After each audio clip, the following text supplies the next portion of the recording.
प्रार्थना हॉस्पिटल बना लूट का अड्डा। इलाज के नाम पर मरीजों की जिंदगी से कर रहा खिलवाड़, कईयों की ली जान, परिजनों का छलका दर्द। नमस्कार दोस्तों, आपका स्वागत है हमारे खास रिपोर्ट में। आज हम बात कर रहे हैं रीवा के प्रार्थना हॉस्पिटल की, जो लापरवाही और लूट के लिए चर्चा का विषय बना हुआ है। पहले अंजलि सिंह की मौत, अब एक और मरीज के साथ दवाइयां और इलाज के नाम पर धोखाधड़ी। क्या यह हॉस्पिटल मरीजों की जान बचाने के लिए है या उनसे पैसे लूटने के लिए? आइए जानते हैं इस खास रिपोर्ट में। और प्रार्थना हॉस्पिटल किस तरह से लूट का अड्डा बना हुआ है और किस तरह से मरीजों के साथ खिलवाड़ की जा रही है और किस तरह से दवाइयों के नाम पर लूटा जा रहा है। देखिए स्पेशल रिपोर्ट। मेरी मैडम की वहीं पे ख़त्म हो चुकी थी। उसके बाद ये मेरे को वहाँ अंदर बैठा समझाया कि अभी 48 घंटे का इनको रिस्क है। अब मेरे को वहाँ देखने नहीं जाने दिए। जब मैं गया हूँ कोई खून देखने की, खून चढ़ रहा है, खून नहीं चढ़ रहा था। वाले के पास गया, उन्होंने दवाइयाँ तो 2 दी, लेकिन बिल उन्होंने 4 का जोड़ा। तो मतलब प्रार्थना हॉस्पिटल में क्या यहाँ लूटने का अड्डा बन चुका है। यानी इंसानियत की यहाँ कोई कीमत नहीं है। अगर आप दवाइयाँ चेक नहीं कर रहे हैं तो आपको कुछ भी देकर कुछ भी पैसे वसूल कर रहे हैं। 1 बजे से उन्होंने 5 बजे तक अपने हॉस्पिटल पे अंजलि सिंह को ऑब्जर्वेशन थिएटर पे ही यूं ही पड़ी रहने दिया। हम लोगों को किसी को अंदर जाने नहीं दिया देखने के लिए, और बोले कि जब तक पूरी पेमेंट नहीं करोगे तब तक वो नहीं होगा। इन्होंने चूँकि बीमा लिया हुआ था तो बीमा से अप्रूवल नहीं आ रहा था, इसके कारण उन्होंने 4 घंटे हम लोगों को अंजलि सिंह को यूं ही पड़ा रहने दिया। पूरा ब्लड उनका बह गया। फिर 5 बजे हम लोग लेके भागे हॉस्पिटल। मध्य प्रदेश में इन दिनों प्राइवेट अस्पतालों की मनमानी इस कदर हावी है कि मरीजों से मनमाना पैसा वसूल रहे हैं। ताजा मामला उप मुख्यमंत्री और स्वास्थ्य मंत्री राजेंद्र शुक्ला के गृह जिला रीवा का है। नया बस स्टैंड स्थित प्रार्थना हॉस्पिटल में लापरवाही और मरीजों की जान से खिलवाड़ करने का सिलसिला रुकने का नाम नहीं ले रहा। रीवा टाइम्स ने जब से आवाज उठाई है, लगातार लोगों के मैसेज और वीडियो मिल रहे हैं। बता दें कि इससे पहले अंजलि सिंह की असामान्य मौत का मामला सामने आया था और अब एक और मरीज के साथ ठगी और लापरवाही का बड़ा खुलासा हुआ है। मामला यह हुआ कि रीवा निवासी अमित कुमार मिश्रा अपनी पत्नी की डिलीवरी के लिए 15 फरवरी 2025 को प्रार्थना हॉस्पिटल लेकर आए थे। शुरुआत में इलाज सामान्य तरीके से हुआ और वे घर चले गए, लेकिन कुछ दिनों बाद उनकी पत्नी को गंभीर ब्लीडिंग की समस्या हुई, जिसके कारण उन्हें दोबारा हॉस्पिटल में भर्ती होना पड़ा। बस यहीं से शुरू हुआ प्रार्थना हॉस्पिटल प्रशासन का अनैतिक और अमानवीय चेहरा। फार्मेसी में धोखाधड़ी। अमित कुमार मिश्रा ने बताया कि दवाइयों के नाम पर हॉस्पिटल फार्मेसी लगातार उन्हें ठग रही थी। दवाइयां कम दी जा रही थी, लेकिन उनके बिल अधिक बनाए जा रहे थे। पहले 4500 रुपए की दवाइयां लिखी गई, लेकिन जब उन्होंने चेक किया तो कुछ दवाइयां कम थी। बार बार सवाल करने पर स्टाफ ने 450 रुपए बड़ी मुश्किल से वापस किए। जब उन्होंने इस बारे में डॉक्टर सोनल अग्रवाल से शिकायत की तो डॉक्टर ने फार्मेसी वाले को डांटा और कहा आगे से ऐसा नहीं होगा। लेकिन प्रार्थना पीड़ित के कहने के अनुसार अस्पताल में धोखाधड़ी फिर भी जारी रही। हर दिन 20,000 रुपए से 50,000 रुपए तक की दवाइयां लग रही थी। उन दवाइयों की मात्रा में भी कटौती की जा रही थी, अर्थात दवाई कम लेकर बिल ज्यादा कर दिया जा रहा था।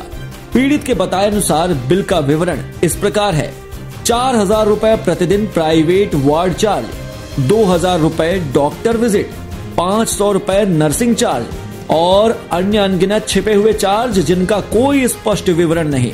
मुद्दा यह है कि इन सब के बावजूद मरीजों को सही इलाज नहीं मिल रहा, बल्कि हर तरीके से उनसे सिर्फ पैसा ऐंठा जा रहा है। अंजलि सिंह केस से भी ऐसे जुड़ता है यह मामला।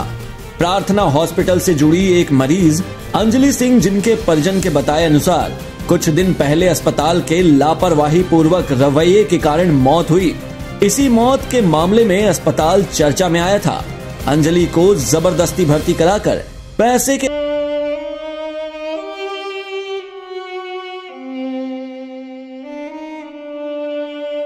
उसकी जान ले ली। इस घटना को जब आवाज मिली तो अब एक और मरीज के साथ लूटपाट और धोखाधड़ी की घटना सामने आई है, जिससे यह साफ होता है कि प्रार्थना हॉस्पिटल मरीजों की जिंदगी से ज्यादा पैसों को तवज्जो देता है। आखिर कब तक मरीज परेशान होते रहेंगे? कितने और लोग होंगे जिनको इस तरह की घटना का सामना करना पड़ा होगा? समय आ गया है कि प्रशासन इस मामले की निष्पक्ष जांच करे और यदि प्रार्थना हॉस्पिटल और प्रबंधन तथा डॉक्टर जिम्मेदार हैं तो इनके खिलाफ कड़ी कार्रवाई की जाए ताकि भविष्य में किसी और मरीज की जिंदगी खतरे में ना पड़े। आपके साथ भी यदि ऐसा कुछ हुआ हो तो आप चैनल से संपर्क कर सकते हैं। यदि खबर अच्छी लगी हो तो आवाज को मजबूती देने के लिए खबर को लाइक करें, शेयर करें, चैनल सब्सक्राइब करें। मेरा नाम अमित कुमार मिश्रा है। मैं प्रार्थना हॉस्पिटल रीवा में अपनी वाइफ की डिलीवरी के लिए आया था। 15 फरवरी 2025 को इनकी डिलीवरी हुई। हम घर चले गए। उस समय मेरी फार्मेसी वालों से थोड़ा बहस हुई थी क्योंकि उनने कुछ दवाइयां कम दी थी और बिल उनने ज्यादा का काटा था, लेकिन उस समय अमाउंट कम था, 400-500 के आसपास था। मैंने उन्हें कुछ नहीं बोला और मैं अपनी वाइफ के साथ घर चला गया। 15 दिन बाद इनको ब्लीडिंग होने लगी। मैं वापस लेकर आया। जैसे ही आए इनने 5-6 हज़ार की मुझसे दवाइयाँ मंगवाई, बिल दिया, मैंने उनको दवाइयाँ दी और मैं लेके चला गया। जब मैं वार्ड में शिफ्ट हुआ, रूम नंबर 205, प्राइवेट वार्ड है, आप देख सकते हैं, यहाँ पर उन्होंने मुझे फिर से दवाइयाँ लिख के दी। मैं फार्मेसी वाले के पास गया। उन्होंने दवाइयाँ तो 2 दी लेकिन बिल उनने 4 का जोड़ा।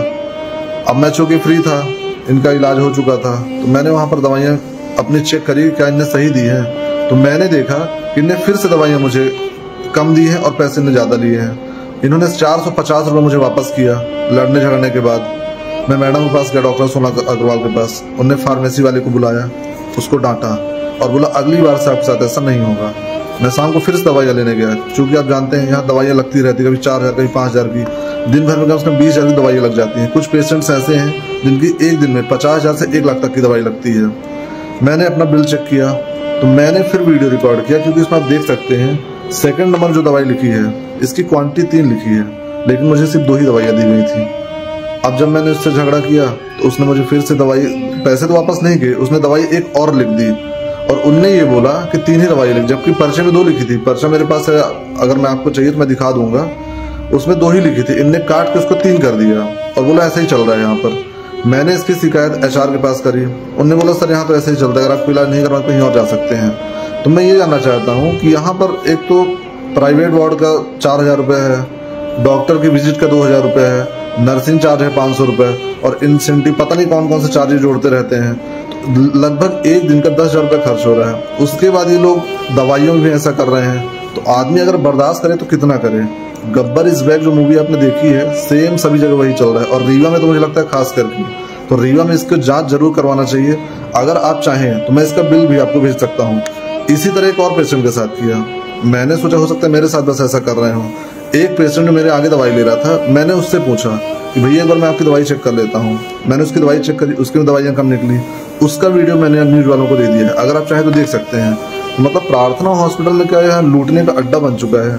यानी इंसानियत की यहाँ कोई कीमत नहीं है। अगर आप दवाइयाँ चेक नहीं कर रहे हैं तो आपको कुछ भी देकर कुछ भी पैसे वसूल कर रहे हैं। तो अब आप सोच लीजिए कि आपको डिलीवरी या कोई भी इलाज प्रार्थना हॉस्पिटल में करवाना है या नहीं करवाना है।